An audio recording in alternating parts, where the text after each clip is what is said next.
You are listening to the Icehouse Podcast, hosting conversations with gritty Kiwi business owners and leaders and industry-leading minds.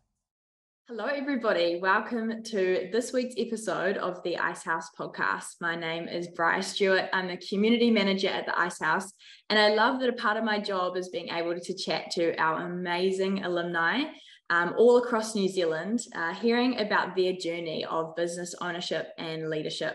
And today is no different. I'm really excited to be chatting with Clare Davies. She is the founder and managing director of Capstone Hotel Management. And she did our owner manager program 18, which we were discussing beforehand was 14 years ago, which is pretty cool. And she is about to jump on our owner managers exchange program as well, which is for the alumni of the owner manager program this year. So thought it was time to get her on the podcast. And thanks heaps, Clare, for joining us. That's okay. Excited to be here. Woohoo. Well, I'd like to start with some quick fire questions just to ease ourselves into it. So let's start with this one. When are you most relaxed, Clare? Oh, do you know what? I think it is probably, I've just bought a lifestyle block, or a life sentence block, as they say. And it is at the moment probably when I'm outside pottering around. I hate to say it, when I'm on my weed whacker, getting into it, which is great. And, you know, it's being around animals and things like that. Yeah. So that is probably when I'm most relaxed. That's so cool. I love it. Outside and nature. It's a good answer. On the other hand, when are you most productive? I'm probably more productive early in the morning. So I have, my alarm goes off around 5 o'clock and try to get to the office pretty early. So I tend to be really productive in the morning. When the afternoon comes, I start, not the best time to be getting high quality work out of me. But definitely mornings. Cool. It's really good when you know your productive energy zones. It's definitely helps. Yeah, absolutely. On that point, what does a day in the life of Clare look like? Pretty busy. Generally a lot of Zooms or Teams meetings, which might be with our hotel GMs or hotel owners or refurbishment or developers, architects. It's really, really varied. A lot of it's also spent on the financials of some of the hotels which we manage. So obviously overseeing the financial performance of the hotels, working with our financial controller closely. So a lot of meetings, too many emails. Not so many phone calls these days. It's more over the email now, which is, I don't know whether that's a good thing. But pretty busy, a lot of Teams meeting and quite a bit of travel.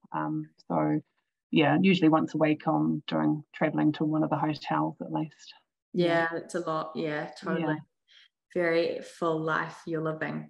What's a podcast or book that you recommend listeners enjoy? Oh gosh, I've read a lot that Deb Shepherd's recommended over the years. Cool.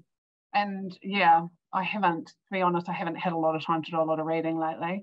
I do listen to varied podcasts, so usually the kind of economic updates and boring things like that. But probably not so much lately, as much as what I'd like to do. It's on the list. That's cool. That's awesome. And your first ever job? Oh gosh, I'm trying to think back. My first ever job was probably working in a pet shop, where I had the great job of cleaning up all the bird cages. I think I was about 13. After that I worked in a wine bar and then was in the industry from then on. Very, very cool. And leads really nicely into this this next question. Would love if you could tell us a little bit about yourself, your background, and what you're passionate about. So I'm based in Nelson. I've got 2 daughters. One's 22, she's now in Wellington at uni, and a 16-year-old. What am I passionate about? I'm very passionate, obviously, about the hospitality and tourism sector, in particular hotels. I was born and raised in the industry. My parents were within the industry and just continued on. And I suppose I wasn't fortunate where I was able to go off to university or hotel management school. I had to work through the ranks. So as mentioned, worked in restaurants and instead of buying my first house, I bought a restaurant at 21. So I was sort of straight into it. Working overseas in Ireland and back here in New Zealand, and slowly worked my way through the different departments and the different ranks in the hotel sector to get a really good understanding of it, and a real cross section of different product as well, from backpackers all the way to high-end lodges. So have been really fortunate to work with great people over the years, and I think that's something about the hospitality and the tourism industry is the energy that's within the sector and the people that you meet. It's got a real energy about it, which is great. Did you always know this is what you wanted to do? I think I did. I think it's just something I've always enjoyed it. So I go to work every day, even now. I've got this real passion for the job I'm doing on a daily basis. There hasn't been many days where I go home and go, what am I doing this for? I mean, there's definitely those moments during COVID, particularly when our sector was hit so hard. But overall, working with amazing people, trying to grow these businesses. We've got 14 hotels that we oversee the management of. So there's, that's 14 businesses that you have to navigate through when there's, compliance changes or, law changes coming through. It's just, so there's always a challenge. And it's just, but every business is quite different, but they've all kind of got the same issues across the board. When you break it down. So, I think it's something I've just had a passion for and continued on. Yeah. Yes, that's amazing. Was for Capstone Hotel Management specifically, was there a aha moment where you were like, this is where I want to work and this is what we're going to do and these are the services we're going to provide? Yeah, so Capstone Hotel Management's been operating now coming up 9 years. Prior to that, I was a shareholder in a resort business here in Nelson. When I sold out of that business, I could see that there was a bit of one, I didn't want to move to Auckland, and two, I could see that there was a need for small hotels that weren't part of a bigger hotel chain but needed systems and support and management, owner-operators who wanted to step out of their business but didn't want to run the day-to-day. So we could see that there was a bit of a niche in the market that the likes of the Coors or some of the larger hotel chains weren't fulfilling. And the business has just grown from there. So we would be one of New Zealand's largest New Zealand-owned hotel management companies. We consider ourselves to be experts in regional tourism, working with hotels, particularly that are in regional areas. Amazing. So, over the years, the business has transitioned and morphed. Originally, we kind of have three arms to the business where we've got a full, clean hotel management, a bit of hotel consulting, which we do tend to do quite a bit of that work, where we might just be doing feasibilities or peer reviews. And then we also have a sales and distribution agreements where we're just working with hotels which might have an owner-operator and good management team within the product, but need assistance with driving business to the asset. So we work with that property on their sales and distribution strategy and driving more business to the property. So as we were probably 50-50 in our portfolio mix of managed hotels and sales and distribution when COVID hit. We dramatically saw that we needed to change that just because of our fee structures, which we had within the organisation. And then we've transitioned to more focus on the managed hotels with the consulting. So that's probably where we'll head into the future. Yeah. Amazing. Thank you for that context. It gives, really great understanding to what you guys do. Within that, just for ability to understand the scale, how big would your team be across those 14 hotels? Yes, we were probably employing up to about 300 staff throughout the group. So there's a number of staff there. And obviously, that's always got its challenges. And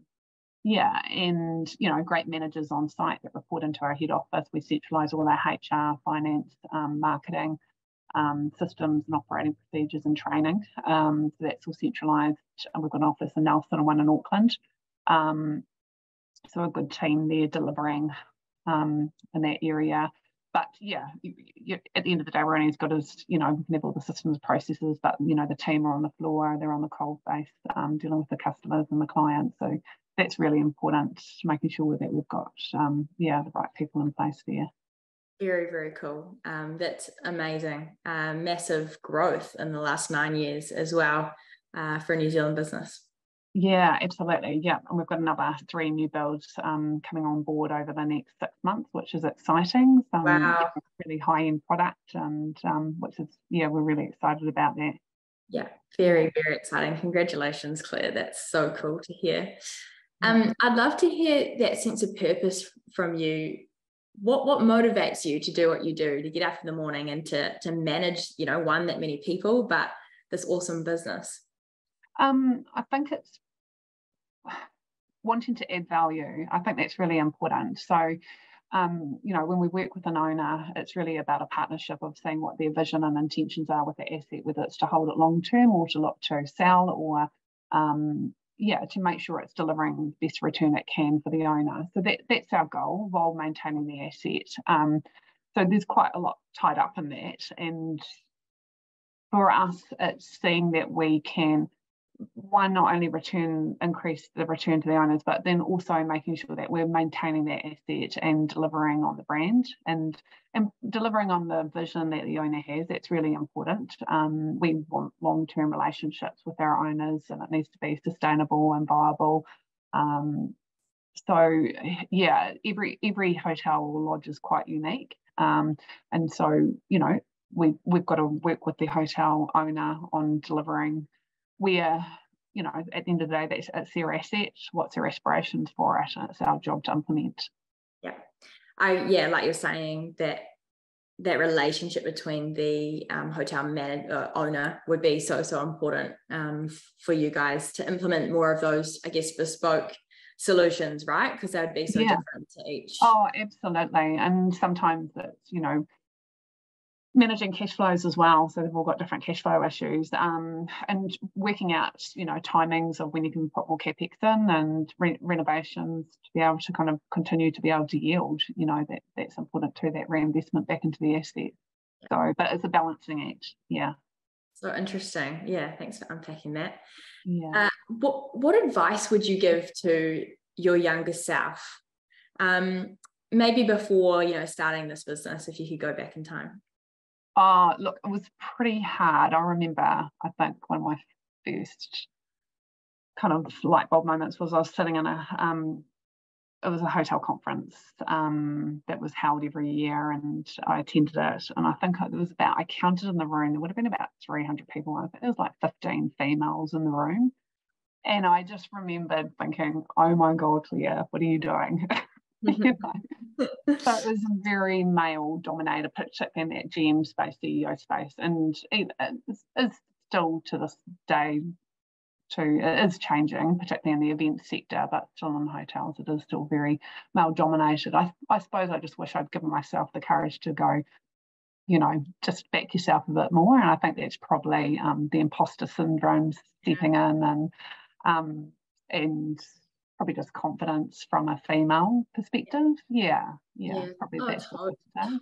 Yeah, that makes so much sense, and I'm sure it probably rallied some, in you to go, hey, I want to make a change here, and sort of inspire other females to get into this industry. Has that been the case? It's quite funny because we've got an all-female team in the head office, and it's not deliberate. We have got another male joining us in another month, God help him, but it's by no means deliberate, but and most of our managers are men, which is great, but it is just, I suppose it's, different challenges, obviously having children, throws in another aspect, but we definitely try to support as many females, if they decide to have children, making sure they've got time to come back and knowing that they've got a place back in the workplace for development. That's really important. But look, it's a time, isn't it? It's just, things take time. Yeah, for sure. That's really cool to hear. What would I can sort of guess that there would have been some big challenges over the COVID season, with hotels and tourism really, and hospitality. What's a current challenge that you're looking to overcome now? So maybe not related to COVID, maybe still is. Yeah, probably. I mean, it's probably for the first time since COVID started that we've really just got our staffing levels right, and it's been pretty challenging with the staffing, just with the immigration settings. And probably one of my big concerns that we have for the industry is the quality and having employees that are fully qualified. We're really having to do a lot of training, and it's we're just not seeing those experienced people anymore within industry. A lot of them have left industry. It's really challenging. So we're having to develop and build another group coming through, which is fine, and that's great. But particularly in the food and beverage sector with chefs, it's pretty hard out there trying to find good qualified chefs. So that's one issue. The other issue is just being able to increase the creep in costs that we're all seeing, that everyone's experiencing at the moment. Fortunately, we have got a bit of flex to be able to play with our room rates, but there's limits to what you can charge for a cup of coffee and a plate of food. So I do feel for our friends in the hospitality sector with restaurants, with all the increases. So it has been a challenge, and then just that continuous reinvestment back into the asset. So trying to mitigate, the increase in costs, and then also being able to reinvest in product, which is important. Yeah, that makes so much sense. And I can imagine that actually training and development would have to become quite a big part of what you guys do now, right? Yeah, absolutely. And just that progression so people can see pathways is really important, because there's some great careers within the tourism sector, particularly the hotel sector, and opportunities to develop within internally. It's all transferable skills. We've got hotel GMs that, you're dealing with marketing, you're dealing with HR, you're dealing with finance, it's all transferable to other skill sets where we've seen, GMs go on to become great CEOs of other industries. So true. Yes, interesting. I'm sure there would be some misconceptions in the industry that you're in. Are there any misconceptions or a misconception within your industry or line of work that you'd like to debunk? Oh, look, I think you're always in any industry, you're going to have the rogues. We're definitely not those. We probably pay is, it's been a misconception to a degree. We make sure we pay really well at our hotels that we look after, and that helps with retention and, like I said, showing pathways. I think that's probably the big thing, that people can see that there are opportunities within our sector, and it's a really good transferable skill to have. Yeah, of course. That's so interesting. This is kind of more of a question for just the tourism industry in general. I know you're passionate about it and obviously have years of experience and insight. It's gone through a lot recently. What does success look like for you when it comes to the tourism sector and the development of the industry within New Zealand? I think we've got to get our big question. I think we've got to get our infrastructure right. Just seeing what's been happening with the ferries from Wellington to Picton, and seeing tourists, that have been packed up in a car for 3 to 4 weeks, trying to get across. That's not the picture that we want to be, selling New Zealand as. So we've really got to work on our infrastructure, our roading, and networks. You've just even seen it with the displacement of. With Gisborne, the pressure that it's put on the rest of the network there. And our sector's got some issues. We've got emergency housing and some of the motel sector, which has a flow-on effect. People, for independent travellers, families that would usually stay in a motel aren't necessarily able to stay in a motel anymore. Then they get forced up to a hotel. So there's a flow-on effect that happens. But I think it's just, infrastructure around New Zealand is crucial, and also making sure that we've got a premium visitor experience that's of value. People are pretty quick to see when they're being, when something's not a fair value. So for that experience, so making sure that that what the offering is a premium, and it's a high-end offering. I think that's important. Yeah, that's really interesting. Yeah, definitely makes sense. Just for context, whereabouts are your hotels based? They're based all the way. We've got Waiheke all the way through Auckland, all the way down south to Timaru. So yeah, really varied on the west coast, Nelson, Abel Tasman, So you really do get that understanding of, the wider New Zealand need to invest into our infrastructure and our tourism sector, It's so important. Oh, absolutely. Yeah, absolutely. And, it's just such a driver, we have to sell the region before we can sell the hotel. So, it's important, really important. Yeah. So true. Good point. I'd love to change gears a bit and hear a little bit about your Icehouse experience and how you first heard of the Icehouse 14 plus years ago. Yeah, it was some time ago. It was OMP18, and it was during the GFC, is when we were just coming out of the GFC, 2010, 2012, when I did the course. So it was some time ago. I was the youngest person on the course. I think there was about 3 females on the course, but amazing, such an amazing group of people. We're still to this day really great friends. We were reunioning every year. I suppose they're quite fortunate that they had me doing their in the hotel sector, so I would organise their reunions, which is great. So we could all catch up on our businesses. I suppose, as they say, I learned just as much from my peers as I did from the facilitators. But a really special group of people who are very, very dear friends. And, have seen me through some challenging times, and as we've seen them through challenging times as well, which has been interesting, just watching the journey of how everyone's gone in their businesses. When I did the course, I didn't have Capstone then. But definitely taking the learning through into this business, that's been really important. But also just kind of understanding too that, although we had a real range of businesses within the room, that at the end of the day, we all had very similar issues and challenges and concerns. And just great to have that someone to bounce off. Yeah. Absolutely. That's so cool to hear. I kind of want to touch on, if you don't mind, the fact that it was around the GFC, because, we're noticing similar trends in terms of people holding back a little bit from investing into themselves or into their business because of that sort of fear around where the economy is going, understandably. But it's so interesting because it's like in some view, you've got to go, actually, it can be the best time to be bold and to invest into yourself. Do you have any thoughts around that? Oh, absolutely. And for us back then, it was the best time to do the course, as it is now that I've just signed up to do the OMX.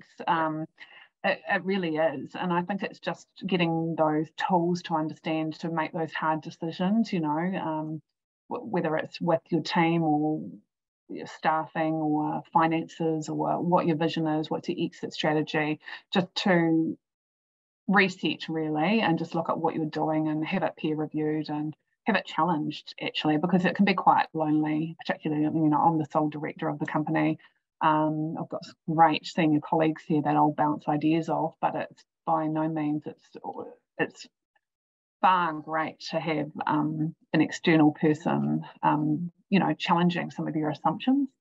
Yeah, I think that's really important. So, I know that all of us that did it during that period went away with making dramatic changes in all of our businesses. Yeah, so true. Having that external community that can tell you how it is, but they understand. And I've heard multiple times, people saying it's lonely at the top at times. And I think especially during economic downturns, it can be really lonely making those hard decisions. So it's cool to be able to do it in community and hear that was, your experience as well. Yeah, absolutely. So thanks for sharing that. Yeah.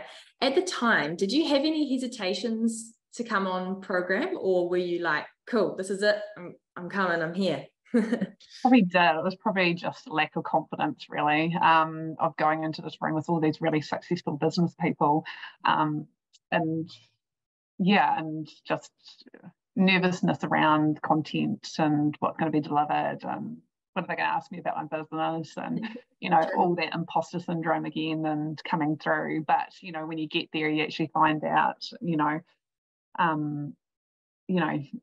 can't remember everyone put their hand up whether they've been to university, and there was very few in the room that had, and just hearing that they had all very similar stories where they started out with a passion and just continued on, which was great to hear. And all just fantastic people that as we all have the same challenges, which is great. And they were all feeling the same way. I remember when we did the course, we were talking about, we're so nervous to go.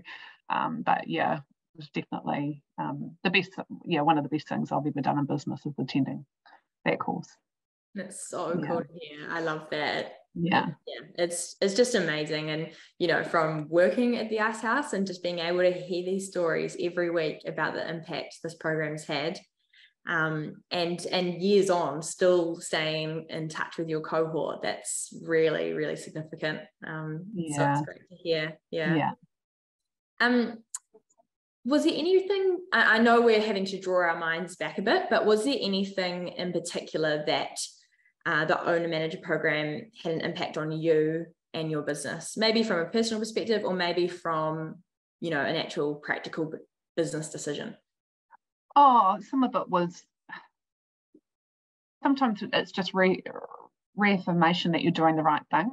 So there was an element of that. When I was doing it, I was exiting out of a partnership, so I found a lot of value from my peers and from the facilitators on that process, and and support with navigating through that, and just probably I think overall just having the confidence to go ahead and make some of those tough decisions that you might have put off, but that need to be done within the business to help it move forward. I think, and it definitely taught me that foundation now, even in business now, that it's okay to have to make those tough decisions. And we've had to make a hell of a lot of them recently over the last few years. And I know that having done the course enabled me to make those decisions a lot easier than what I would have had, previously. Yeah, that's great. That's really valuable to hear. Yeah. Touching on, was there anything that supported your lifestyle, whether that's I need a little bit more balance, or and that's probably, they were really good at teaching us to try and get balance. I did take away aspects of it, but probably not as much as I should have, and that's something I continuously battle on a weekly basis. Don't worry, you're not the first person to say that. Exactly. But probably just being a bit more open, having someone to talk to, like as mentioned before, because being a director company, it is lonely. So having someone that you can kind of bounce off if you've got an issue or just wanted to get their opinion, I think that's just invaluable. Yeah, that's great. And then just in a general sense, obviously we've been talking about community as part of that cohort for you. Why do you think community is important as a business owner? And what advice would you have for a business owner that's maybe nervous to put themselves out there within a community like this? Unfortunately, just because of my location, I struggle to try to get to some of the reunions. But within our group, we definitely try. The cohort there is fantastic, and we're super tight even after all these years, 14 years. We still try to meet at least yearly or bi-yearly, and there might only be, sometimes it might be 15 of us, or sometimes it might be 18 of us, and sometimes we bring partners, and which is great. But look, I think it really is, particularly this day and age in business. I think things are moving so fast. There's a lot of pressure. Things are really dynamic. Things are changing constantly. I think kind of being able to kind of just have some different perspectives is really of value.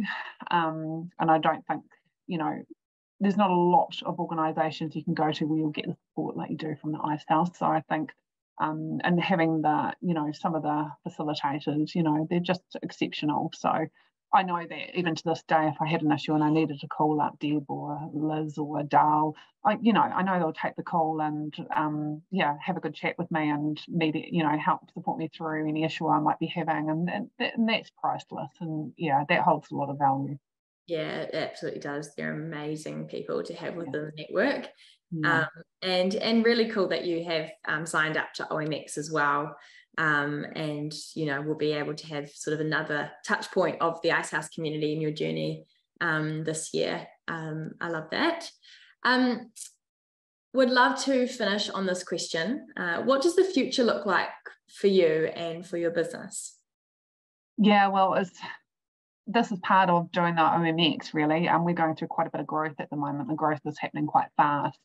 So part of my reasoning for doing the course is actually just to get a bit of perspective from some externals on it, as to, is that the right direction? Should it be growing faster? Should it be, what's my exit strategy long term? Not that I'm going anywhere anytime soon, but, you need to have that always at the end game. So what does that all look like, and how do I grow without losing all my team along the way with burnout? So it's a real balance act. It's being able to grow still and deliver the services that we hold dear to us, that we is one of our core values. That's really important, because we don't want to grow for the sake of growing, by no means. So what does the future hold? I think we will be larger. Hopefully, eventually we'll be over 20 hotels. Great. At the moment, we're a B2B business, but that could change, that we're a B2C business over time. Those are all decisions that we have to make along the journey, and so always keen to listen to good advice and bounce ideas, and to make sure the pathway's a little bit clearer. That's so great. Yeah, just thank you for just being so real on the podcast. I think that's what really resonates with our listeners, because they are business owners and business leaders that are having to make tough decisions, especially at the moment, and especially over the last few years. And it's just nice and refreshing to hear, the realities, but with so much passion. I can just so tell that you're really passionate about what you do and the people that you do it with and do it for. So thank you, Claire, for sharing your story, and looking forward to meeting you in person at some point. And you're a great part of the Icehouse community. Yeah, thanks, Brian. It's great, and hopefully I'll get to one of those networking functions soon.